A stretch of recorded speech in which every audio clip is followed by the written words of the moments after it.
Hello guys, welcome back again. Today we are going to discuss about MC cycle, जो कि किस में होता है, आर्तव चक्र बोलते हैं, जो कि किन में होता है, प्राइमेट स्तनधारियों में होता है। जबकि नॉन प्राइमेट स्तनधारियों में कौन सा होता है, आपके मध्य चक्र जिसे बोलते हैं आप, एस्ट्रस साइकिल। ठीक है, तो इसमें देखते हैं, इसमें 4 स्टेज में आप पढ़ सकते हो। रजोधर्म, दूसरा होता है पुटकी प्रावस्था, और तीसरा होती है अंडोत्सर्ग प्रावस्था, फोर्थ होती है आपकी स्रावी चरण या फिर पश्च अंडोत्सर्ग प्रावस्था।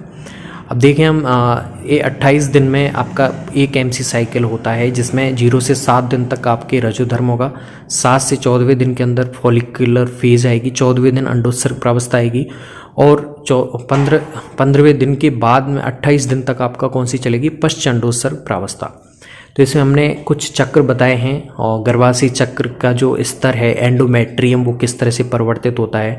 गर्भाशय हार्मोन के स्तर हैं, जिसमें आपके एस्ट्रोजन है और एक प्रोजेस्टेरोन है। अंडोत्सर्ग प्रावस्था है, जिसमें हमने सबसे पहले प्राइमरी फॉलिकल बनाई है, फिर ग्राफियन फॉलिकल बनाई है, फिर यहाँ पे ये कौन सी है, यहाँ से अंडा इससे विमोचित हो गया है, ये कार्पस ल्यूटियम है, फिर कार्पस एल्विकेंस है। गोनिडोट्रोपिन हार्मोन के स्तर हैं, जिसमें एफएसएच है, एक कौन सा आपका ल्यूटिनाइजिंग हार्मोन। तो इनके चक्र देखते हैं, तो चक्र में परिवर्तन होता है आरएमसी साइकिल में 0 से 28 दिन के अंदर, तो वो ही आपको पता होना चाहिए। तो सबसे पहले 0 से 7 दिन के अंदर क्या होता है, उसमें आपके एंडोमेट्रियम का जो आंतरिक स्तर होता है गर्भाशय का, एंडोमेट्रियम जिसे कहते हैं, उसमें आपके 2 परतें मिलती हैं। एक होती है आपकी कौन सी, स्ट्रेटम बेसिलस, दूसरी होती है स्ट्रेटम फंक्शनलिस। तो स्ट्रेटम बेसिलस कैसी है, वहाँ पे वो यहाँ पे हार्मोन्स की कमी से वो झड़ने लग जाती है यहाँ पे, और उसके झड़ने से जितने भी आपकी रक्त वाहिनियाँ हैं, म्यूकस है, वो आपके कहाँ जाएंगी, गर्भाशय गुहा से होके वेजाइना से वहाँ पे ब्लड के थ्रू वहाँ से निकलती हैं। तो आपकी जब ब्लड निकलेगा कौन से, रजोधर्म में, क्योंकि वहाँ पे स्ट्रेटम बेसिलस है, वो वहाँ पे झड़ चुकी है। अब उसका केवल स्थायी स्तर जिसे हम बोलते हैं स्ट्रेटम फंक्शनलिस, वो वहाँ पे बचा हुआ है। ठीक है, अब यहाँ पे देख सकते हो क्यों कम हुई है, क्योंकि यहाँ पे आपकी जो गर्भाशय हार्मोन है एस्ट्रोजन और प्रोजेस्टेरोन, उनके हार्मोन के स्तर में कमी की वजह से यहाँ पे ये ब्लड आंतरिक स्तर टूट गया है। अब आगे देखते हैं हम, पुटकी प्रावस्था में क्या होता है, इनका स्तर बढ़ जाता है, गर्भाशय हार्मोन का स्तर बढ़ गया, जैसे एस्ट्रोजन प्रोजेस्टेरोन आप ग्राफ में देख सकते हो बढ़ते हुए दिखाई दे रहे हैं। अब उस टाइम पे आपके क्या होगा, आपका जो आंतरिक स्तर की स्ट्रेटम बेसिलस है, उसका म्यूकस रक्त वाहिनियाँ हैं, वो आंतरिक स्तर वापस से बनने लग जाता है। तो यहाँ पे हमने बनता हुआ दिखाई दिया है, जबकि यहाँ पे झड़ रहा था वो। तो पुटकी प्रावस्था 7वें से 14वें दिन के अंतराल पे ये पूरा स्तर वापस से रीजनरेट होता है, पुनरुद्भवित होता है। अब यहाँ पे अंडोत्सर्ग प्रावस्था में आप देख सकते हो किस तरह से फॉलिक्यूल आपकी ग्राफियन पुटिक चेंज हो गई है, किसके प्राथमिक जो फुटक थी वो ग्राफियन फॉलिकल में चेंज हो चुकी है। क्यों हुई है, क्योंकि आपके गोनाडोट्रोपिन हार्मोन की मदद से हुई है, दूसरा आपकी गर्भाशय हार्मोन के स्तर बढ़ने से हुई है। अब 14वें दिन के अंदर क्या होगा, 14वें दिन के अंदर आप देख सकते हो ग्राफियन फॉलिकल से अब जो अंडा है वो मुक्त हो चुका है, एग सेल है वो मुक्त हो गई है।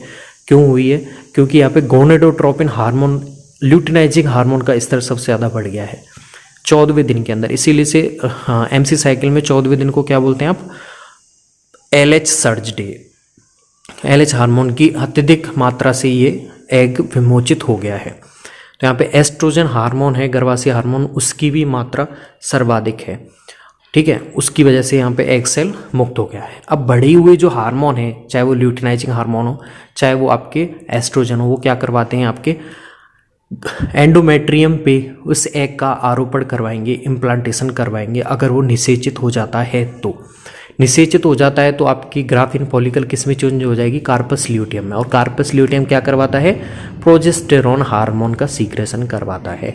और प्रोजेस्टेरोन हार्मोन किस में सहायक होता है, दुग्ध गुटिकाओं के निर्माण में, प्रसवता में सहायक होता है। तो यहाँ पे देख सकते हो बढ़ा हुआ प्रोजेस्टेरोन क्या दिखा रहा है, आपकी एग है वो फर्टिलाइज हो चुका है, कार्पस ल्यूटियम बन चुकी है, वो स्थायी हो गई है। अगर किसी कारणवश एग फर्टिलाइज नहीं हो पाया, उस कंडीशन में आपकी कार्पस ल्यूटियम है वो अस्थायी होकर विघटित हो जाती है, और क्या बनाती है, आपके कार्पस एल्विकेंस। तो हम देख रहे हैं 14वें दिन के बाद में पश्चंडोत्सर्ग प्रावस्था जिसमें कार्पस ल्यूटियम स्थायी नहीं होती है, तो वो कार्पस एल्विकेंस भी चेंज हो जाती है, जो छोटी सी कार्पस एल्विकेंस है, और उसकी वजह से आपका प्रोजेस्टेरोन हार्मोन का स्तर है वो भी गिर जाता है वहाँ पे। और इन हार्मोन के गिरते हुए स्तर वापस से क्या करवाते हैं, आपकी रजोधर्म ब्लीडिंग करवाएंगे, जिसमें आपकी स्टेटम बेसिलस है वो वापस से झड़ने लग जाती है और वापस से वही साइकिल पुनः शुरू हो जाता है। तो इसमें हमने देखा कि रजोधर्म में क्या हुआ है, ब्लीडिंग हुई है, आपके एंड्रोमेट्रियम का स्तर झड़ गया है। पुटिकी प्रावस्था में क्या हुआ है, प्राइमरी फॉलिकल है वो ग्राफियन पुटिका में चेंज हो गई है, और 14वें दिन LH हार्मोन और गर्भाशय हार्मोन के स्तर अत्यधिक मात्रा में बढ़ गए हैं। उसकी वजह से आपकी एग सेल है वो फॉलिकल से मुक्त हो चुका है, और अगर वो फर्टिलाइज हो जाता है तो इन बढ़ते हुए हार्मोन की मदद से वो वहाँ पे इम्प्लांट हो जाता है गर्भाशय हार्मोन के आंतरिक स्तर पे। अगर नहीं हो पाता है तो आपके कार्पस ल्यूटियम कार्पस एल्विकेंस में चेंज हो जाती है, और वो वापस से घटते हुए गर्भाशय हार्मोन के स्तर वो वापस से आपके मेंस्ट्रुअल साइकिल वापस से पुनः शुरू करवा देते हैं। तो यहाँ पे देख सकते हो LH सर्ज कब हुआ है, 14वें दिन हुआ है, जिस दिन आपके ओव्यूलेशन हुआ है, यानी कि अंडा आपकी ग्राफियन पुटिका से मुक्त हुआ है। ठीक है, प्रोजेस्टेरोन की सर्वाधिक मात्रा कब हुई है, जब कार्पस ल्यूटियम बन जाता है तब। ठीक है, तो ये थे हमारे 4 चरण MC साइकिल के। आई होप गाइस आपको समझ में आया होगा। थैंक्स।